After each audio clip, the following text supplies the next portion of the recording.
ഈശോ മിശിഹായ്ക്ക് സ്തുതിയായിരിക്കട്ടെ. വിശുദ്ധ യോഹന്നാൻ എഴുതിയ സുവിശേഷം 20-ാം അധ്യായം 26 മുതൽ 29 വരെയുള്ള തിരുവചനങ്ങൾ.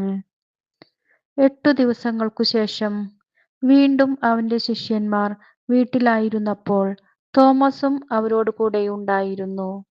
വാതിലുകൾ അടച്ചിരുന്നു. യേശു വന്ന് അവരുടെ മധ്യത്തിൽ നിന്നുകൊണ്ട് പറഞ്ഞു, "നിങ്ങൾക്കു സമാധാനം." അവൻ തോമസിനോട് പറഞ്ഞു, "നിന്റെ വിരൽ ഇവിടെ കൊണ്ടുവരുക, എൻ്റെ കൈകൾ കാണുക. നിന്റെ കൈ നീട്ടി എൻ്റെ പാർശ്വത്തിൽ വയ്ക്കുക. അവിശ്വാസിയാകാതെ വിശ്വാസിയായിരിക്കുക." തോമസ് പറഞ്ഞു, "എൻ്റെ കർത്താവേ, എൻ്റെ ദൈവമേ." യേശു അവനോട് പറഞ്ഞു, "നീ എന്നെ കണ്ടതുകൊണ്ട് വിശ്വസിച്ചു. കാണാതെ തന്നെ വിശ്വസിക്കുന്നവർ ഭാഗ്യവാന്മാർ."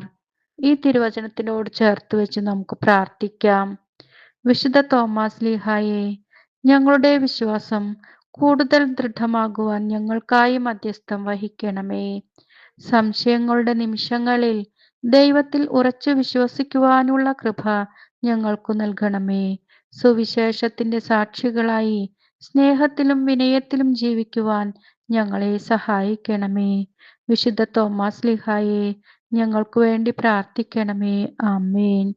എല്ലാവർക്കും വിശുദ്ധ തോമാസ് ലീഹായുടെ ദുഃഖാന തിരുനാൾ ആശംസകൾ.